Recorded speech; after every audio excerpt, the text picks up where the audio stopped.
Hey, alright, guys. So, we are here to review 90 Day Fiance Happily Ever After, the Three Blind Wives episode.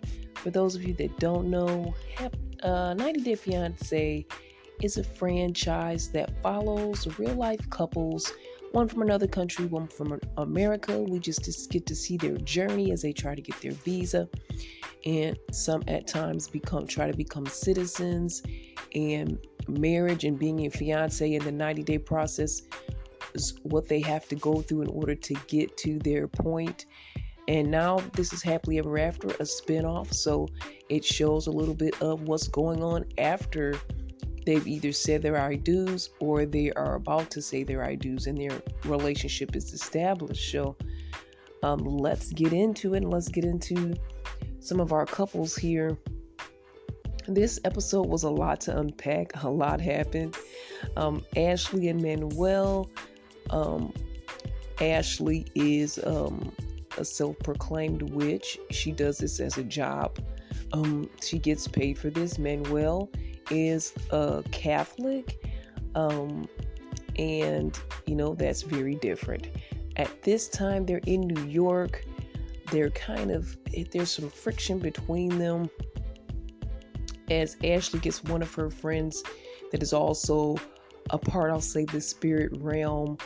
And Manuel basically confesses, basically everything is Ashley's fault to her friend. And she has trust issues and all of that. And Ashley starts to suspect that, he has a lot of people in New York that maybe he's messing up the trip so that she'll stay behind so he can go off and do what he wants to do in New York. He has a lot of family there, so maybe he just wants to leave her behind. This is what she's speculating. They're fighting. I think he went to breakfast with one of the friends and didn't tell her. Then he's upset and says, give me the money card because I'm about to leave because I'm upset at this argument. And she's like, don't talk to me. So I guess he's not getting his money card. He just keeps asking her for the money card, which is kind of messed up. But this is the 90-day process. So at this time, I don't think he's able to make his own money. So he relies on her for money, even money to send off to his family. I'm sure that's still going on as well. So that's their issue, their friction. He's saying she has trust issues and it's not his fault. It's her past she needs to deal with, and she feels that he's just being insensitive and uncaring about her feelings and what she's going through. So that's Ashley and Manuel. And the part that really stood out to me is how he had to beg for that money card and she was like not giving it up. And I feel that could be very difficult, especially for a man that is considers himself as independent, to have to ask for money from his wife. But he's in that position now, and he seems like he needs his space. He says he needs his space, and he's like walking out a lot more. And I don't know what's going to happen between these two, but this is the current climate for these two. Alexi and Lauren. Lauren has had, I think, 3 babies basically back to back. She wants to do a mommy makeover. She even discussed something about body dysmorphia. And of course, she's a little softer around the edges after having 3 kids back to back. Alexi still feels she looks beautiful. She looks fine. His worry is, they're praying and everything before the surgery, but his worry is, what if she comes out botched? What if she comes out and she doesn't like how she looks and she wants to keep going for more surgeries, and it's something that she can never fulfill within herself? So that is a really deep thing and a possibility, but I'm hoping that that's not the case, and after she has her mommy makeover, that everything will be fine.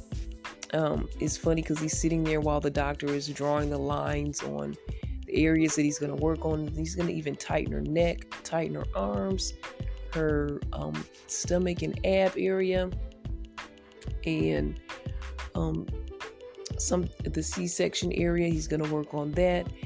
And Lauren was, Alexi was saying, hey, don't touch certain parts or certain things because, just don't bother certain things. He was saying it as a joke, like, hey, don't do this, don't do that.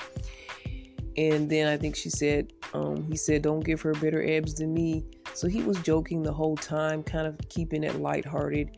He's there for his wife. He loves his wife, but he has concerns, and it's very plausible.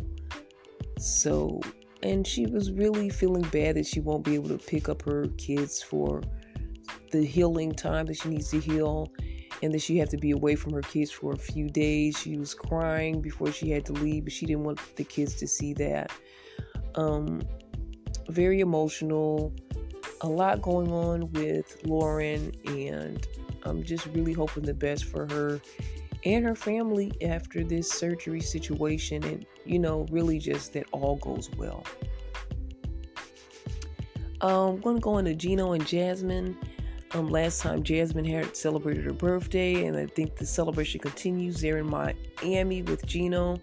Of course, Jasmine's sadly not able to see her kids for some time because the way Gino did the paperwork for her to come to the U.S., and he did not include the children, and it's going to cost additional fees that he doesn't have, and he's not willing to try to get. And he said, he's going to do it all himself anyway. They said it'll take a couple years, and it just seems like that's a lot for Jasmine to handle. He tries to cheer up by taking her to Miami. They hang out with one of her friends there. And it's funny because Jasmine wants to go out in the marsh and see alligators. She loves alligators. She's an alligator girl, and if you guys have ever seen Jasmine, she's had work done multiple times. She kind of has a body dysmorphia issue, I believe, as well. She seems like more of a prissy girl, like alligators may scare her, but she likes alligators, which surprised me. Gino was trying to get her into the mood, but she has something to tell Gino about her feelings about having a child with him. And they're going to talk about that more next time. But just a little moment with Gino and Jasmine and the alligator. Mahmoud and Nicole. Nicole scours the city. I don't think she has to go too far. And she finds Mahmoud and gets him to get in the car with her and takes him home. It takes a little coaxing, but she's able to get that done. And he's saying, well, I don't know what you want. You kept telling me to leave your house. And I just want to leave. And he said, he needs a few days to figure some things out. If he wants to stay or go back to Egypt, which is his home country. And now he's in LA with Nicole. And he also said, Nicole just changed now that he's on her turf. She's become a totally different person. He feels like there's no love there. And I kind of feel that same vibe too. She doesn't want him to leave. They kind of don't want to give up on each other, but it's at a standstill. And I guess these next few days are going to prove what's going to happen. She says, okay, you can stay with me until you figure things out. We're not going to stay in the same bed together. You can have a living room. You can have your own space. And he's like, okay, I won't get in your way. So I hope that they actually talk and work things out and not give each other so much space that, they build an even bigger wedge between them. So again, another couple that needs some prayer, needs some help. Mahmoud and Nicole. Speaking of prayer, Rob and Sophie, I think they need a little prayer too. But they went to go shopping at a flea market, and they saw a man, I think he was a shaman. He's selling crystals. And Sophie reminds us that she has dreams, and she did have a dream that her now husband was cheating.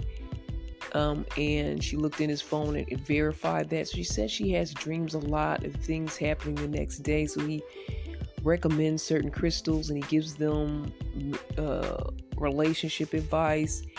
And Rob is like, hey, I'll take whatever as long as it helps us, And he said he did appreciate the advice, but the crystal guy, he was really all up in their business and giving them all type of um, advice, somewhat unsolicited. And for some of it, I think Rob was not in for, but he was just trying to tell her, trust your gut, your so-called third eye, using the word clairvoyance, and telling her to trust that. I kind of think Rob didn't like that. He later on referred to it as her just being paranoid, but he gives me a little sense that he does have something to hide.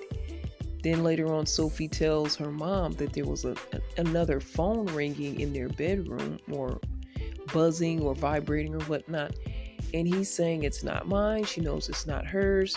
So of course Claire, moms, is gonna blow up the situation, but I don't think she's wrong, saying either that's a ghost phone or a whole phone, meaning a phone where he has someone else on the side.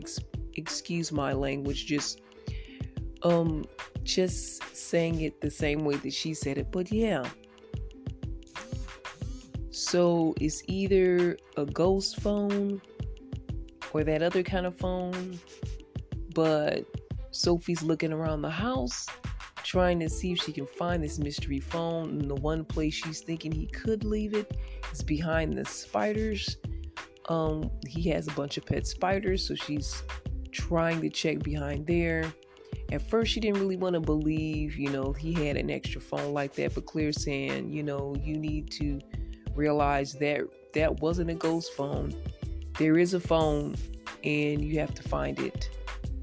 She wants to talk to him, but she says, I don't have the proof yet. She needs to find that phone before she takes anything further.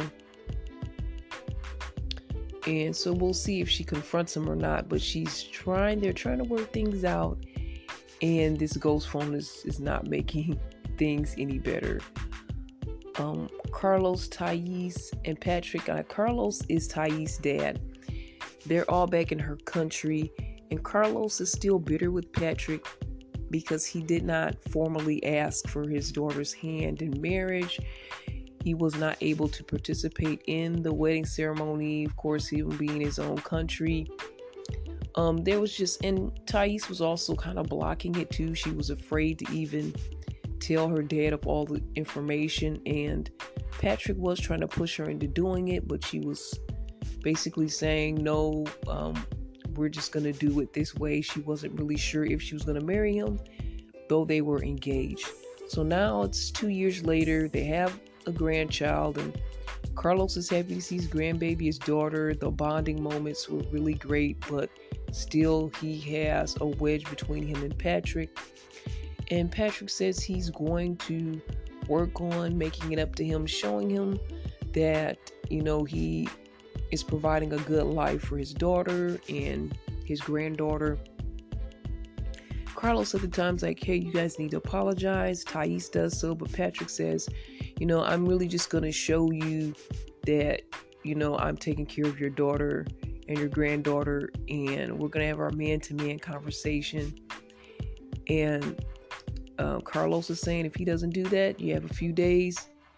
He doesn't know how they're going to carry on in any type of family or any type of respect when it comes to Patrick.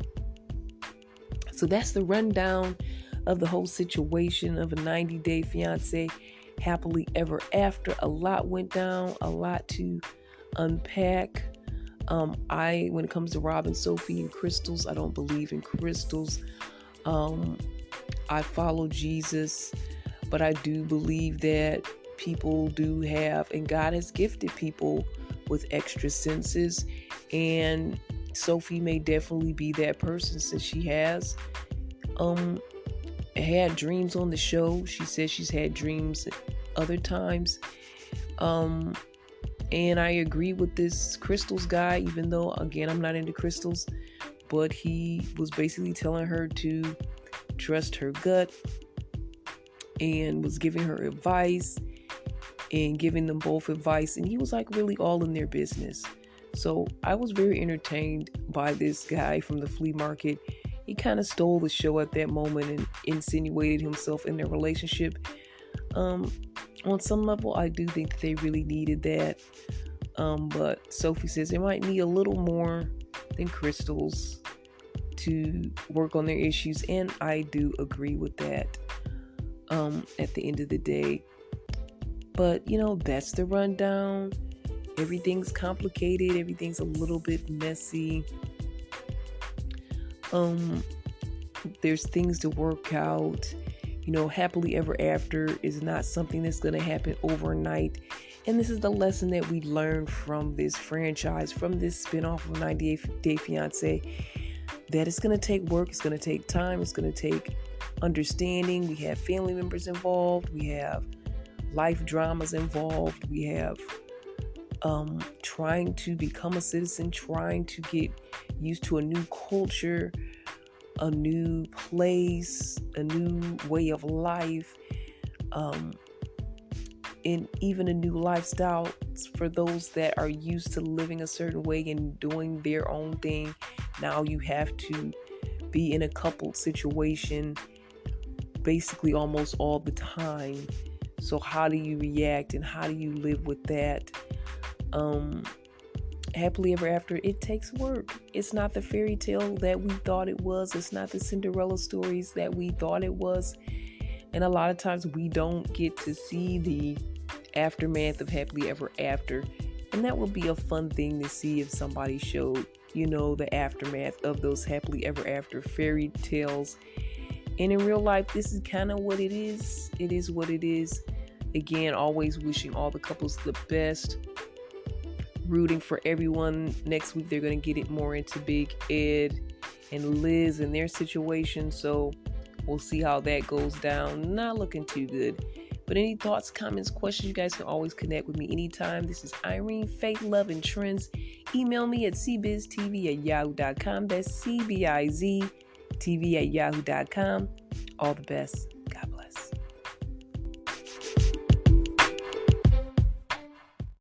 Why I Didn't Get Married, audiobook and Spotify special, now playing. Listen now.